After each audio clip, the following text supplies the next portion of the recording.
parties outside or inside, whatever, obviously they're not taking it, seriously. Right. And that's when I think I would probably call, the police, because I know they wouldn't listen to me, You can ask Adam to go do it.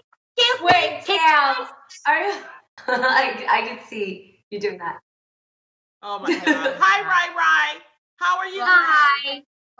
Wait, you guys know that there's so much going on the internets. Everybody's online. I've never seen so many lives in my entire life. But you guys, according to The Independent, England is now going to start live streaming divorce proceedings. Wow. Yes, you heard me correctly. Literally, they're going to put them on YouTube, Facebook, and Twitter. So they will be public. And they said that they want to do this so that people can actually learn more about their justice system. That was supposedly their reason.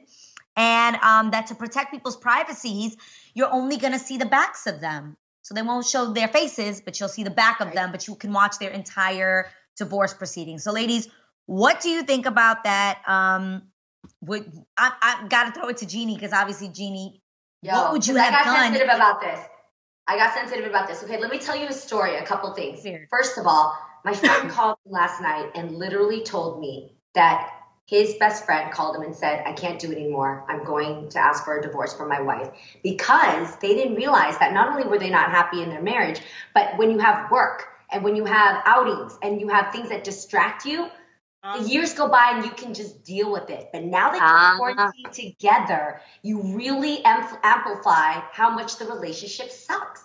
So he's literally filing for a divorce as we speak during the quarantine, and he cannot wait to just get out and move into a new space. Like, that's how serious this is.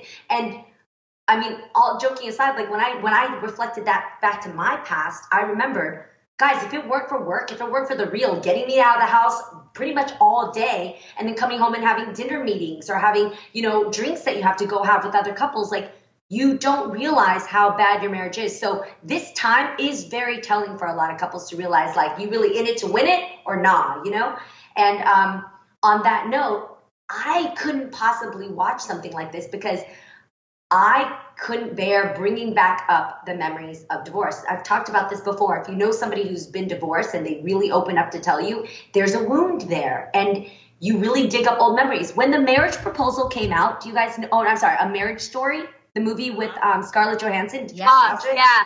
Yeah. Okay, so for you two to watch it, did it move you in any way? Because you haven't been through divorce. So did it affect you? Or because for me, I couldn't finish. It was too close to the real thing. Yes. And what's weird is my brother told me to watch it because he said, Jeannie, I lived with you while you went through divorce.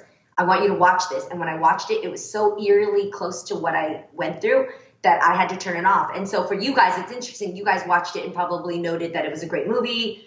Yeah, story. Amazing acting. But it was great acting. Yeah. Same. I just think they're trying to be Judge Judy. That's what I think. Of course. Or Divorce Court. There was literally a show called Divorce Court. Though I never was a fan. I was never. It was such a big show too. Watching. I was younger, but I mean, there was a show called Divorce Court where it was literally divorce proceedings. And then they have like paternity court and, and let's be real, like Maury and Steve Wilco and all those are really just, a lot of times they end up in divorce right on the show. But I think it'll be different because it's in British accents. Oh my God. It'll just, really like drive us home.